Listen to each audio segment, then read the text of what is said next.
गुजरात में कोरोना विस्फोट की पेंडेमिक की गंभीर स्थिति बनी हुई है।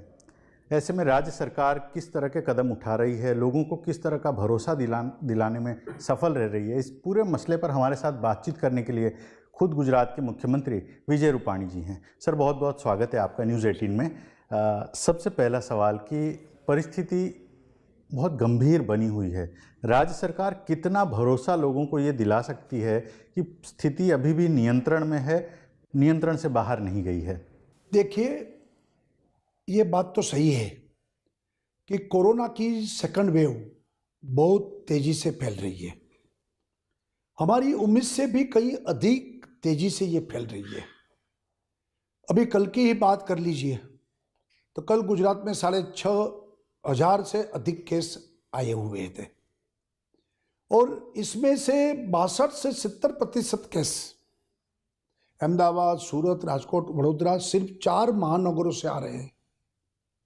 लेकिन वही यदि मार्च की बात करें तो हर दिन औसतन 14 से 1600 के आसपास केस आते थे। तो इस तरह से आप देखिए तो कितना मेजर शिफ्ट हुआ है कि केस के मामले में, इसलिए यह हम सभी के लिए चिंता की बात है। आज 7,500 केस आए। हालांकि हमने हालत पर काबू पाने के लिए नियमों को सख्त किया है। हम युद्ध स्तर पर काम कर रहे हैं। हमारे पास विश्व का बेहतरीन मेडिकल इंफ्रास्ट्रक्चर है और मेडिकल फैसिलिटीज भी है। हमारे पास कोविड से लड़ने का 1 साल का काफी अनुभव भी है। एक सेट प्रोटोकॉल भी है और बीमारी को हैंडल ये प्रोटोकॉल द्वारा हम कर रहे हैं। हम testing, tracing, treatment, triple strategy के साथ हम काम कर रहे हैं। सर, लेकिन ये कमी कहाँ रह गई? क्या हम भांप नहीं पाए कि इतनी ज़्यादा बढ़ोतरी सेकेंड वेव में होगी?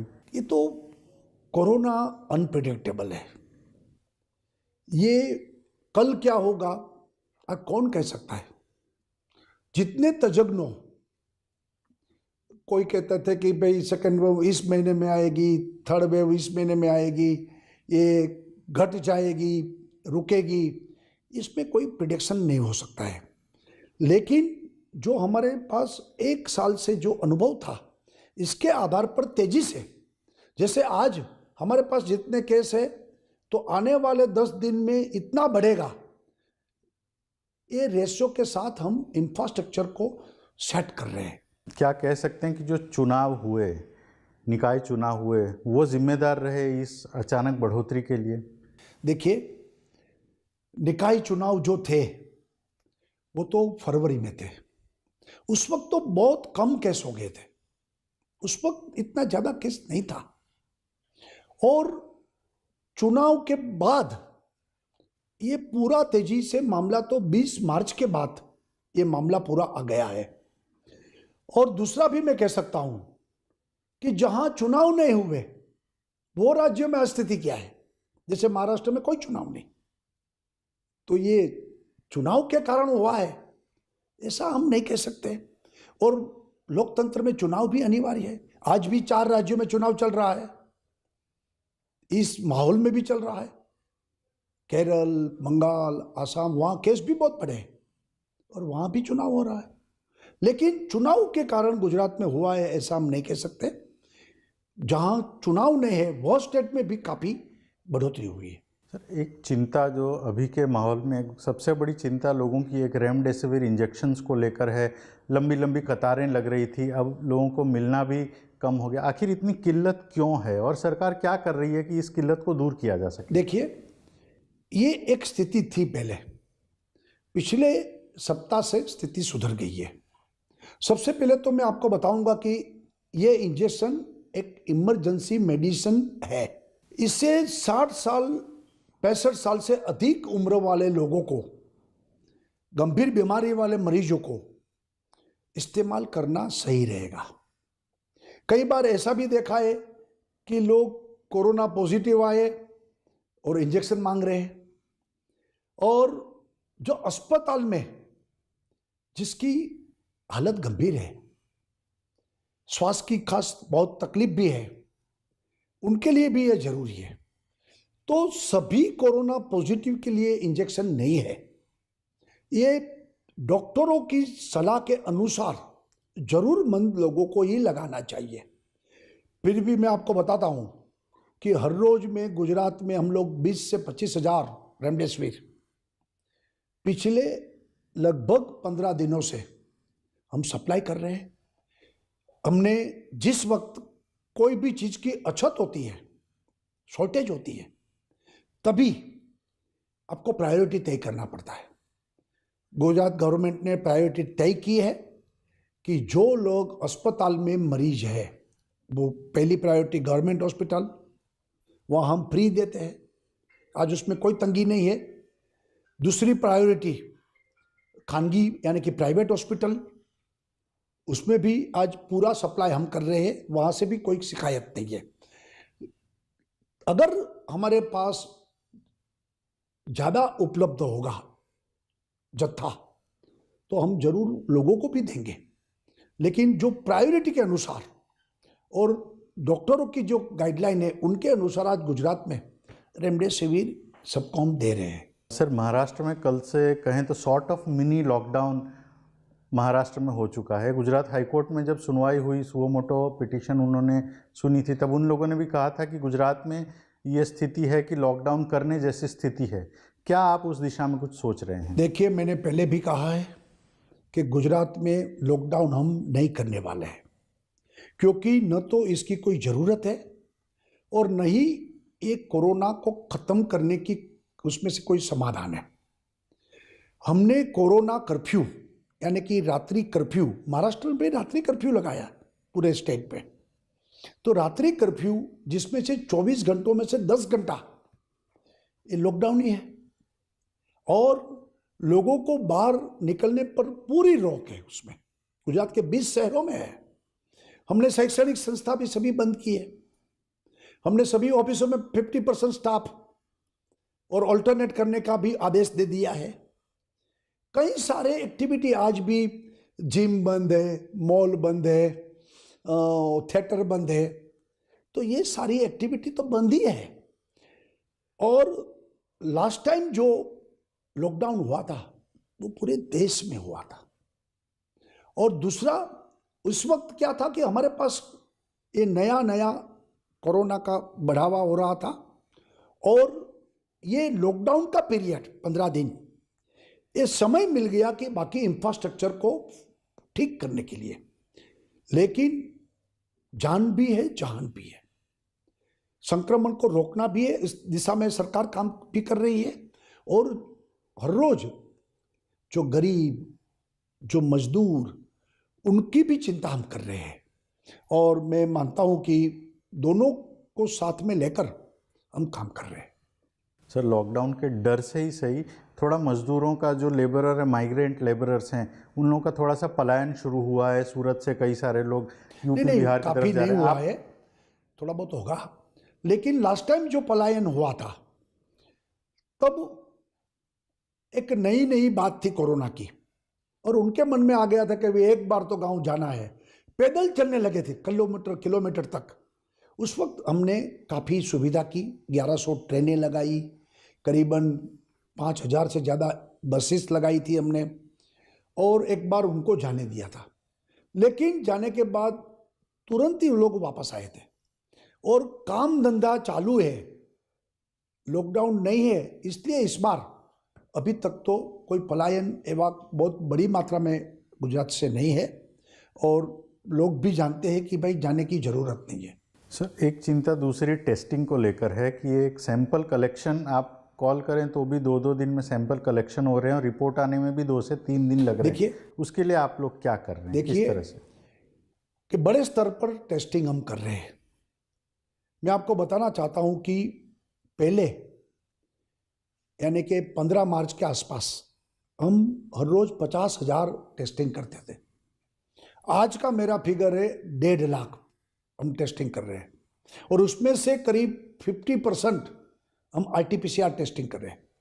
RT-PCR टेस्टिंग जो है वो लेबोरेटरी में जाता है और उसकी प्रोसेस में 5 घंटा लगता है तो स्वाभाविक है कि इसके लिए लेबोरेटरी को बढ़ाना। एक समय शुरू जब कोरोना हुआ तो हम पुणे भेजते थे, बाद में धीरे धीरे गुजरात में आज काफ़ी लेबोरेटरी अभी अभी हमने जो डिस्ट्रिक्ट में नहीं थी वो भी चालू करवाई। और जो प्राइवेट लैब है उनको ये काफ़ी दिक्कत हो रही है, क्योंकि उनके पास प्राइवेट में जो लोग जाते हैं तो वहाँ उनको वेटिंग में रहना पड़ता है। लेकिन गवर्नमेंट की लेबोरेटरी में हमने तय किया है कि मैक्सिमम 24 घंटे में सबका टेस्ट रिपोर्ट आ जाना चाहिए, क्योंकि ज़्यादा दिन लगेंगे तो वो स्प्रेडर बन जाएंगे, तो उसको रोकना है। तो 24 घंटे में उनको टेस्टिंग हो जाए, रिपोर्ट भी मिल जाए और ट्रीटमेंट भी चालू हो जाए, इस दिशा में काफ़ी प्रयत्न किया है। एक नई शुरुआत आप लोगों ने की है, कितना सफल हमने आपको अहमदाबाद लग रहा में है? ड्राइव थ्रू किया है, आज से शुरू हुआ है और उस काफ़ी रिस्पॉन्स है। वैसे अहमदाबाद में हमने 100 डोम लगाए हैं, जो चौराहे पर हमने ये डोम लगाए हैं। कोई भी आदमी आकर, कोई भी व्यक्ति वहाँ आकर टेस्ट फ्री ऑफ चार्ज, मुफ्त में वो टेस्ट करवाए और तुरंत ही उनका रिपोर्ट भी मिल जाए। एंटीजन टेस्ट भी करते हैं, आरटीपीसीआर भी करते हैं। सर, एक चीज़ लोगों में एक ये डर है, बहुत जगह पर एम्बुलेंस की लाइनें भी लग रही हैं, हॉस्पिटल में बेड्स की कमी को लेकर एक पैनिक है। नहीं, ऑक्सीजन बेड्स की कमी है, ऐसी एक चर्चा मैं मीडिया को भी रिक्वेस्ट कर रहा हूँ। पिछले 2-3 दिन से हमारी सिविल हॉस्पिटल मेडिसिटी, वहाँ 2200 बेड कोरोना के हैं, यानी कि 2200 पेशेंट अंदर जूझ रहे हैं। जो एम्बुलेंस की लाइन दिखाते हैं, 20 एम्बुलेंस एक साथ खड़ी है, किसका मतलब 20 पेशेंट अंदर है। 2200 अंदर ट्रीटमेंट कर रहे हैं, बाहर 20 पेशेंट क्यू में है। तो ये ज़्यादा नहीं है, एक साथ इकट्ठा हो गए, इतना ही है। 20 ही पेशेंट है, 20 से ज़्यादा एम्बुलेंस की लाइन नहीं है। लेकिन वो पेशेंट आया, उसका चेक किया, बाद में कैसी सारवार करनी है, कहाँ उनका बेड लगाना है, बेड कहाँ खाली हो गया है, फिर उस पर उनको ट्रीटमेंट करनी है। ये सारी प्रोसेस में थोड़ा टाइम लगता है, इसलिए एम्बुलेंस साथ में एक साथ हो जाती है। बाकी हर रोज़ अहमदाबाद में करीब 1500 से ज़्यादा पेशेंट हम अलग अलग private hospital, government hospital, municipal hospitals, हमारे कोविड सेंटर, उसमें हम लोग एडमिट करते हैं। ऑक्सीजन बेड्स वाले अस्पतालों में ऑक्सीजन बेड्स की या वेंटिलेटर्स की कोई कमी है क्या? इसको एक लोगों में एक डर है। मैं आपको बताऊं कि पिछले 15 दिन में हमने करीबन 18,000 बेड नए खड़े किए पूरे गुजरात में। उसमें से ऑक्सीजन बेड भी काफ़ी शुरू किए। ऑक्सीजन लाइन लगाना, ऑक्सीजन की भी आज कमी धीरे धीरे महसूस सबको हो रही है और चिंता का विषय हो गया है, टाइट हो गया है। तो ऑक्सीजन तो मिलना ही चाहिए, तो वो भी व्यवस्था करनी पड़ती है, ऑक्सीजन की लाइन भी लगानी पड़ती है नई अस्पताल शुरू करने से पहले। गुजरात में अभी तक ऑक्सीजन लाइन वाली सभी हॉस्पिटल है और ऑक्सीजन सप्लाई भी हम नियमित कर रहे हैं। 18,000 बेड हमने पिछले 15 दिन में नए खड़े किए और आने वाले दिन में अहमदाबाद में DRDO के साथ भारत सरकार का मैं आभार प्रकट करता हूं कि DRDO की हॉस्पिटल का काम शुरू हो गया है। 1400 बेड एक साथ हमारे GMDC के, यानी कि यूनिवर्सिटी के कन्वेंशन सेंटर है, उसमें ये नई हॉस्पिटल भी अहमदाबाद में बन रही है। काफ़ी जगह धार्मिक सामाजिक संस्थाओं ने भी ऑक्सीजन बेड वाली हॉस्पिटल शुरू किए हैं, कर रहे हैं। तो मुझे लगता है कि पर्याप्त मात्रा में हम इसके साथ केस भी बढ़ रहा है, बेड भी हम बढ़ा रहे हैं, कोशिश कर रहे हैं और इंफ्रास्ट्रक्चर का मैक्सिमम, यानी कि संसाधनों को जितना हो सके इतना हम खोलने का प्रयत्न कर रहे हैं। फिर इस बीच में थोड़ा सा वेंटिलेटर की भी बात करूं आपको कि मैं भारत सरकार का आभार प्रकट करता हूं। 5,000 वेंटिलेटर हमको दिया है और पूरे 5,000 वेंटिलेटर काम कर रहे हैं। लास्ट टाइम तो वेंटिलेटर कहाँ से आएगी एक समस्या थी, इस पर कोई समस्या नहीं है। सर, इस बीच में राजनीति भी हुई है। आपके पार्टी के अध्यक्ष CR पाटिल साहब ने आपकी पार्टी ऑफिस में 5,000 रेमडेसिविर बांटे, फ्री ऑफ कॉस्ट बांटे, लेकिन उसको लेकर एक विवाद हुआ कि लोगों की एक तरफ से लंबी लाइनें रेमडेसिविर इंजेक्शंस के लेने के लिए लग रही है और दूसरी तरफ पार्टी 5,000 इंजेक्शंस लेकर बांट रही है, तो उस पर नहीं, इसमें क्या है कि देखिए, हमारे अध्यक्ष सेवा किए भाव से ही उन्होंने किया है। इंटेंशन बहुत स्पष्ट था कि भाई चलो हम भी कोशिश करें, तो अलग अलग सोर्सेस में से उन्होंने इंजेक्शन इकट्ठे किए। इंजेक्शन की कॉस्ट भी आप सब जानते हैं। उन्होंने फ्री ऑफ कॉस्ट सूरत की जनता को बांटने का कार्यक्रम किया। मैं मानता हूँ उसमें कोई ऐसा गलत काम नहीं किया है कि जितना ये कांग्रेस राजनीति कर रही है। कांग्रेस को मैं पूछ रहा हूँ, आप सेवा का काम क्या कर रहे हैं? हम लोग तो भारतीय जनता पार्टी के लोगों के साथ खड़े होकर लोगों को जो मुश्किल और समस्या है उनमें वो मदद रूप करने के लिए वो काम कर रहे हैं। तो उन्होंने सेवा के दृष्टि से काम किया है। कांग्रेस इसमें राजनीति कर रही है। इस समय राजनीति करना मुझे उचित नहीं लगता है। नहीं, लेकिन सेवा की ये काम उन्होंने किया है, वो रोज़ करें ना, लोगों को फ़ायदा ही होगा रोज़ अगर बांटेंगे तो। नहीं, जितना उसके पास मिला उतना बांटते हैं, उन्होंने किया।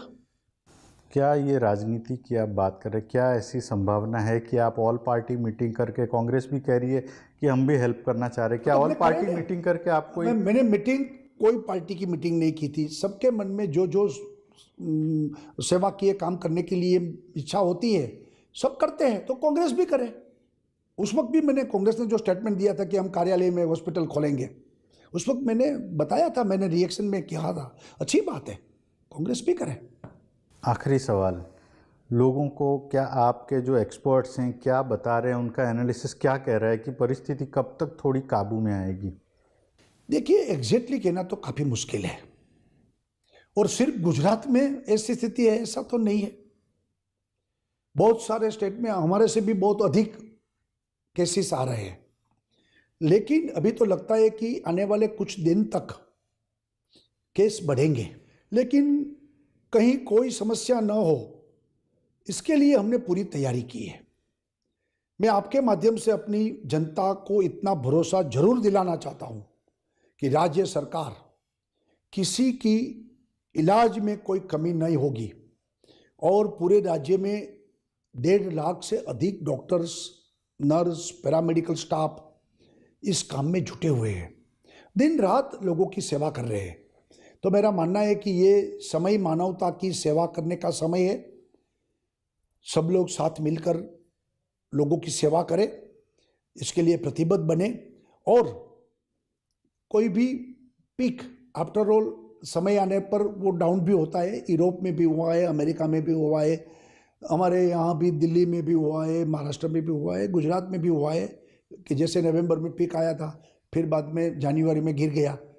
तो समय पर गिरेगा और हम सब साथ मिलकर करेंगे। तो कोरोना से डरने की आवश्यकता नहीं है, लेकिन सावधानी रखनी आवश्यक है। हम मास्क पहने, सोशल डिस्टेंस की चिंता करें, और हम लोग बिन जरूरी, यानी कि जरूरी ना हो तो बाहर ना निकलें। इतना करेंगे तो हम जरूर जीतेंगे। सर, एक बात और अंतिम बात, वैक्सीनेशन को लेकर गुजरात सरकार जो टॉप 3 परफॉर्मिंग स्टेट्स हैं उसमें गुजरात सरकार रही है। वैक्सीनेशन की आपकी स्ट्रेटेजी क्या है, और जो केंद्र सरकार सोच रही है कि इंटरनेशनल लेवल पर दूसरे भी जो वैक्सीन्स अवेलेबल हैं वो भी जल्दी ही लोगों को अप्रूव करके देने की एक तैयारी चल रही है, कितनी मदद मिलेगी? वैक्सीनेशन ड्राइव कितनी तेज़ी से चल रहा है और आपकी उसमें क्या स्ट्रेटेजी है? वैसे हेल्थ वर्कर और फ्रंटलाइन वर्कर में गुजरात टॉप पर है। हमने ज़्यादा वैक्सीन कर दिया, यानी कि एक एक के पास जाकर उसको वैक्सीन के टीके लगाए। 45 से अधिक आयु वाले लोगों का जो वैक्सीनेशन का प्रोग्राम चल रहा है, जितना वैक्सीन मैक्सिमम, यानी कि करीब हर रोज 3 लाख लोगों को हम वैक्सीन कर रहे हैं।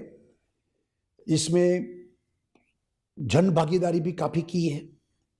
अलग अलग समाज, अलग अलग संस्थाएं, साधु संतों को साथ में लिया है, और सब अपने अपने समाज के इकट्ठा करके एक साथ सबका वैक्सीन का कार्यक्रम हम करते रहते हैं।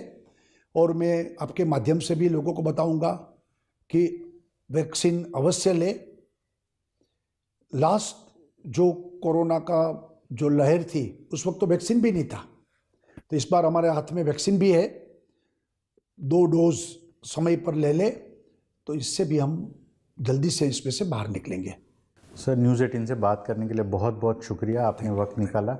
और लोगों को भी हम अपनी तरफ से भी यही कहना चाह रहे हैं कि सरकार भी कर रही है, वैक्सीन लीजिए, सुरक्षित रहिए, ये बहुत ज़रूरी है इस वक्त में। Thank you sir.